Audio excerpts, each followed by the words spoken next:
When people talk about ignition systems, what they are referring to is the means by which the propellant is ignited. Now, of all the innovations that have had a big impact on muzzleloading gun design over the last 150 years, improved ignition systems has probably been number one.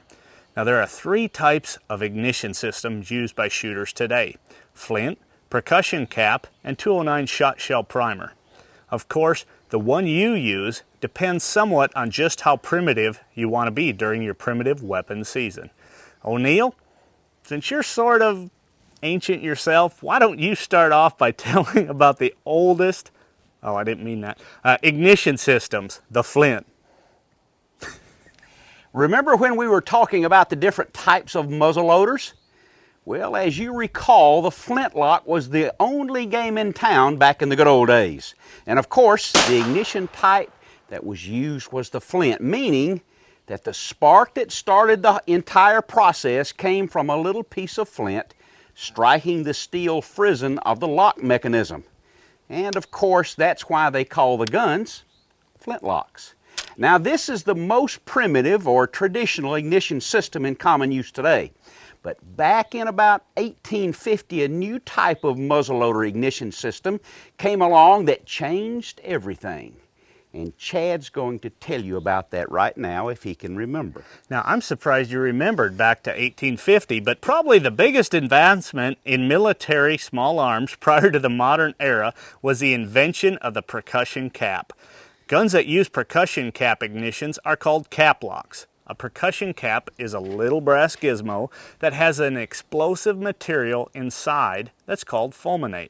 This cap is placed onto a little funneling device called a nipple, and when struck by the hammer, the fulminate explodes and directs fire down the channel of the nipple and into the main charge of the barrel. Now, there are two types of percussion caps that are commonly used in rifles today. One is the number 11 cap, and it looks like this. The second is the musket cap, and it looks like this. Notice that the musket cap is quite a bit larger than the number 11.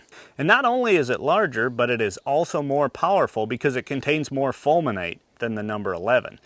Both of these types of percussion caps are commonly used with cap-lock guns, replicating the guns used between about 1850 to 1870. Now, isn't that about the time you were born?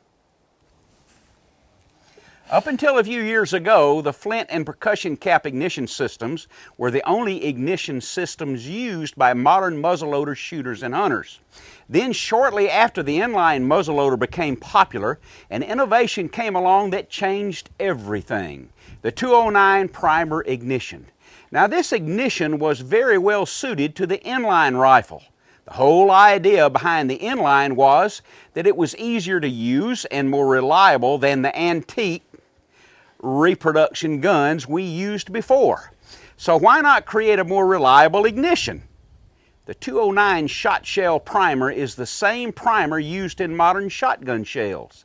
By adapting the inline muzzleloader to use these modern primers rather than the old-fashioned percussion caps, the inline was more reliable than ever before.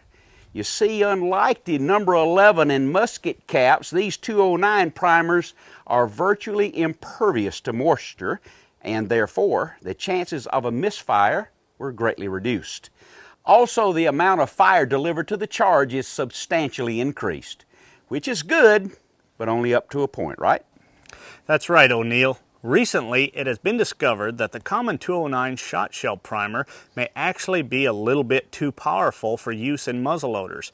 In fact, a standard 209 primer releases so much energy that it can expel a bullet from the barrel by itself with no powder at all. Unfortunately, it can also displace the entire propellant and projectile charge prior to the complete ignition, and that can rob you of your accuracy. Today, there are some new 209 primers on the market that are designed especially for use in muzzleloaders. They actually have less explosive material in them than the conventional shotgun primers, but still plenty to ignite the charge of a muzzleloader. Now, These are really new, but it's worth your time to ask your dealer to help you find them.